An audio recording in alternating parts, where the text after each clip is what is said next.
Hello everyone, hey, in this video we are going to discuss how to delete apps on a Chromebook. So with that being said, let's get started.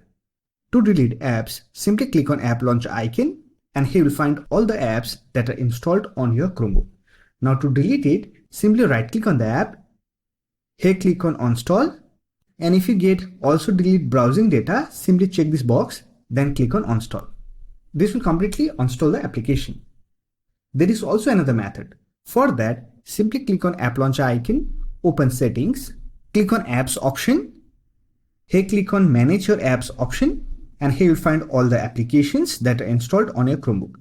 Simply select the application you want to delete, then click on uninstall and here click on uninstall.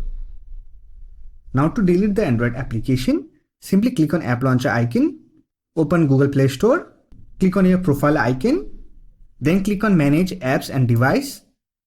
Here click on manage and here you'll find all the applications that are installed on your Chromebook.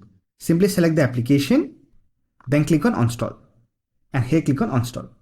So that's it. This is how you can delete apps on a Chromebook.